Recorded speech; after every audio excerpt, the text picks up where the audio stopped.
Hello and welcome. This is Thank God It's Friday. We're looking at another exciting weekend with a very exciting market voice. This time we have Basant Maheshwari with us, veteran investor, author and founder of Basant Maheshwari Wealth Advisors. Thank you for joining us this weekend, sir.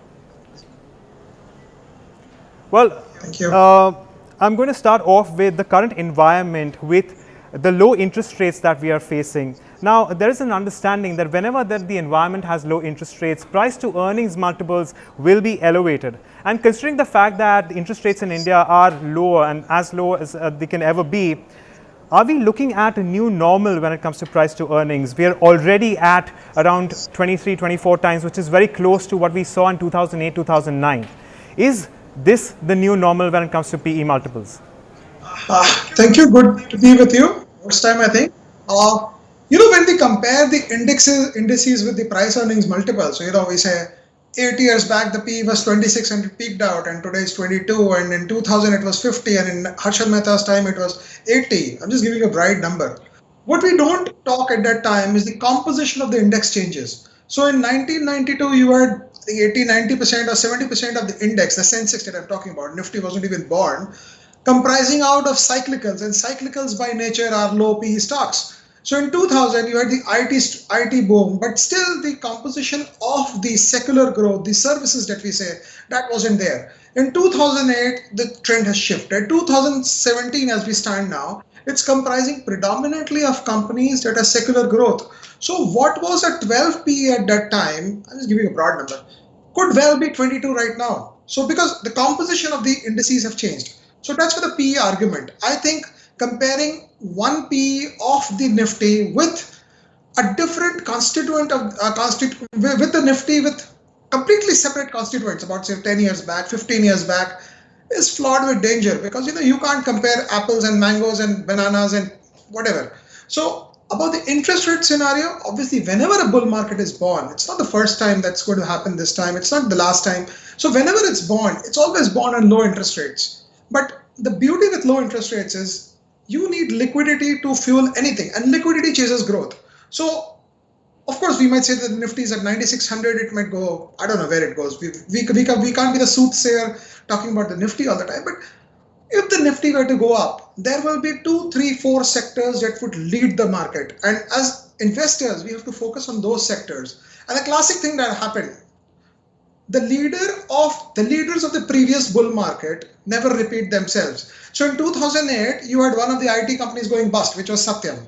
Right now, you have the telecom story, going anywhere because of debt problems and things like that. So telecom was the leading sector of the 2003 to 2008 bull market. You had Unitech, which is almost bankrupt. You had most of the infra companies going that way. So that's the ups and downs, but you have to take it that way. We have to make our money and then lose a little bit, and it's fine as long as we make more than what we lose. Right. So, Mr. Maheshwari, I was chatting with a mutual fund manager very recently, and he gave me this very interesting statistic saying that the earnings taken as a ratio to GDP is at its lowest in 10 years.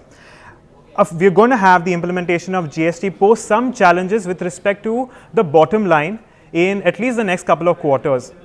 When can we expect that robust, broad-based recovery in earnings then? Agam, I don't know when the entire market is going to recover. I mean, it's always been selective in India. In 2000, you had the IT boom, and that fueled everything. In 2008, you had infrastructure, real estate, and a couple of retailing stocks and telecom. So in between 2009 to 2015, the 6-year story, as I say, you had the pharma, the high-quality names doing it all around. So it's not necessary for all the 50 companies and all the 12 sectors in India to do well. If 2, 3, 4, 5 sectors do well, then they're fine. But if you just go back and see the NBFC space, they have been showing leadership.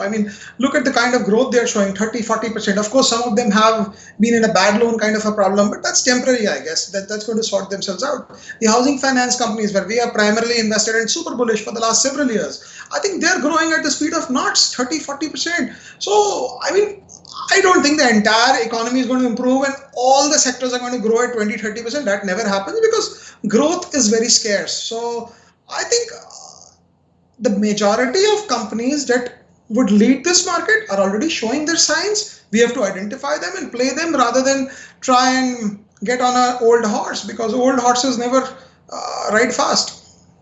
Mr. Maheshwari, I'm going to quote you, and you've earlier said that a market driven by liquidity is like a Ferrari with failed brakes, driverless, on a straight road.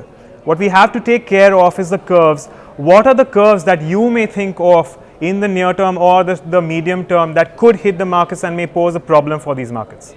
The market has become very difficult from what it was earlier. So you have one Brexit and 10% gets shaved off, and you have demonetization. So we have become more linked. But you can't play these things. If you ask me, I think I'm bullish. We are completely invested for ourselves and for our clients. And but if you ask me why am I really so bullish, I don't know, because except for the handful of companies, I can't see growth coming anywhere. I can't see earnings visibility. I can't see those things happening. Of course, we have been saying that after 2 quarters it will be good, but it's been about 8 or 12 quarters since we've been making this statement. It's just the next 2 quarters. It's like, a guy who fails his exam and his dad says, what do you failed? Well, no, next exam I'm going to do well. So he's right now in class 8, but still he's saying the same thing, I'm going to do well, in my finals. So of course, someday he will do well, but that's another thing. But I think instead of trying to anticipate and trying to extrapolate as to when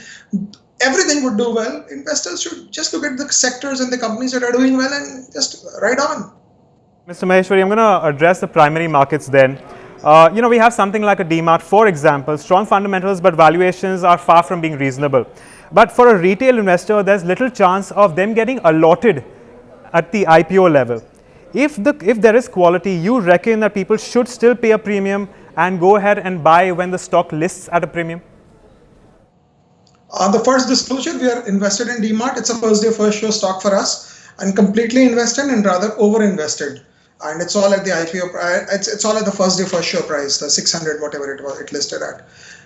So DMart looks expensive, but if you just go and see Page Industries, which we held for 6 years from 2009 to 2015, trades at 35 times FY19.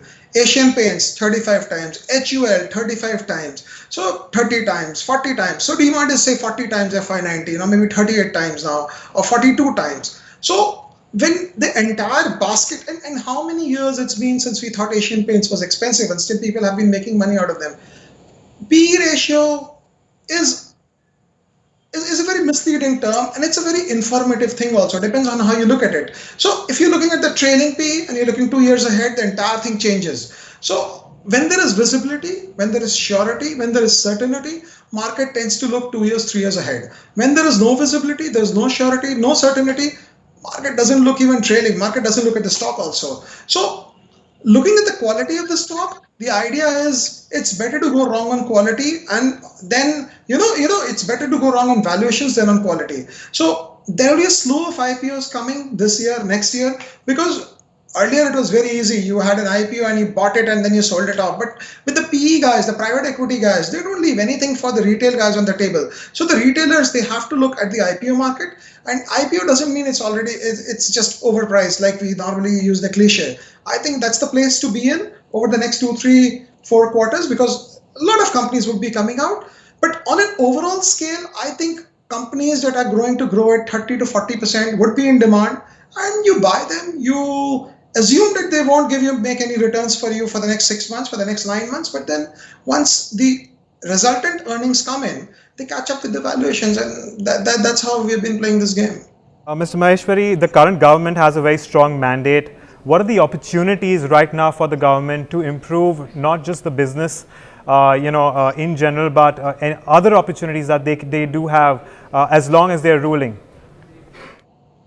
First thing is, this government, when it was voted, we all assumed it's going to be pushing for the middle class. But of course, we've seen that this government has changed its stance. Now it looks like the 3G, which is the Ghar Garib and the Gaon. So the middle class, obviously they're going to benefit. The GST will come in and things were like that. But I don't think this market needs the government to do anything, as long as the government can just execute what it has done.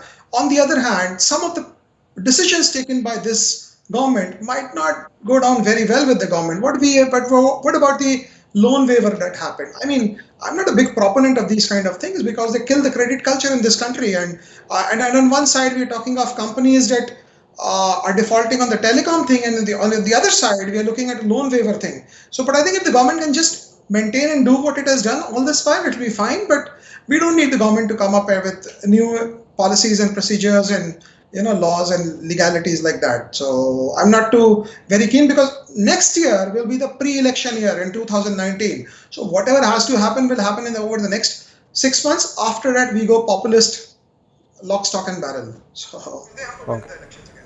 Okay, Mr. Maheshwari, there's one more quote from you. You said some time ago, don't buy a house, pay rent, and buy a basket of housing finance companies. Does this adage still stand?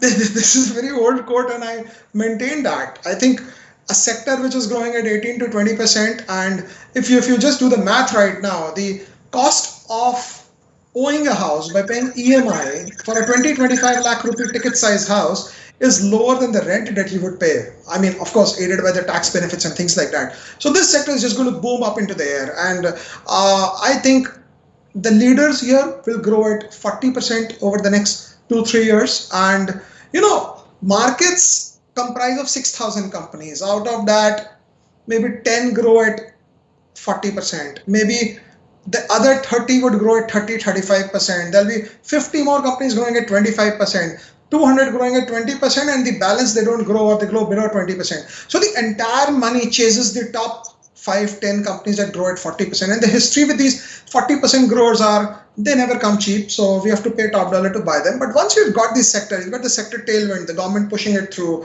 you've got the entire country going for the housing boom. And housing is a big populist thing. So even if the government pushes for housing, it's also pushing forward its election mandate. It's creating a base for itself to get re-elected. So why not play the game the way the government wants to, and also benefit alongside? So of course, the recommendation is not to sell your house and buy a housing finance company, because you might buy a housing finance company that might go bust also. So that statement was made more in terms of the opportunity that can come in the sector, and rather than just to tell people to do likewise. Leaving the housing finance sector out for now, what are the other areas that you like in the current markets with the trades, the prices that they are trading at right now?